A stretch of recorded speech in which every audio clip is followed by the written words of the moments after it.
यह कहानी आज से लगभग 30 साल पुरानी कहानी है। एक बार की बात है, मदन अपने घर से बाहर आता था, यानी विदेश में रहता था।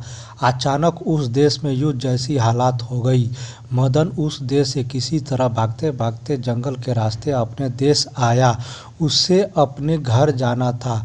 उसके पास जाने की कोई सुविधा नहीं थी। रास्ते में मदन की बहन का घर था। मदन अपने घर जाने से पहले एक पत्र लिखा अपने माता पिता के पास कि मैं आने से पहले अपनी बहन के घर जाऊंगा। मदन को जाते जाते शाम हो गया था। शाम के समय अपनी बहन के घर गया, क्योंकि बहन का घर मदन के घर से नज़दीक था। मदन के पास कुछ रुपए थे, लगभग 50-60 हजार। मदन की बहन काफ़ी लालची थी। 50-60 हजार रुपये देखकर उसके मन में लालच आ गया।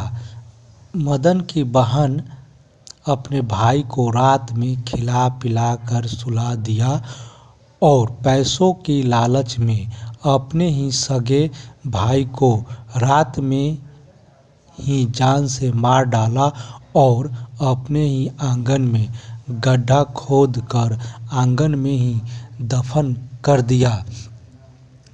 अपने भाई को अगले दिन वह अपने माता पिता के घर नहीं पहुंचा तो उसके माता पिता बहुत चिंतित हुए।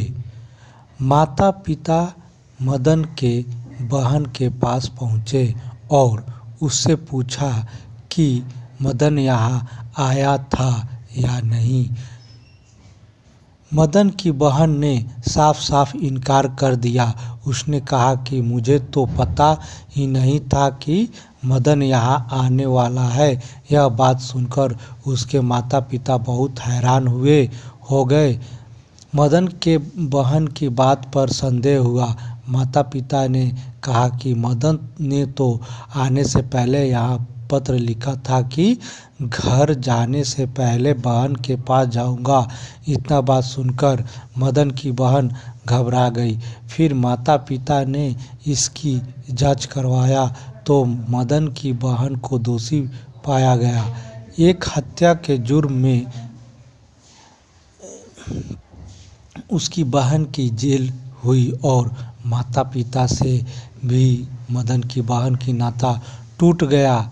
चंद पैसों की लालच में बहन ने किया इतना बुरा काम। आज तक आपने सुना होगा भाई बहन का प्यार, राखी का त्यौहार, लेकिन यह कैसी बहन निकली।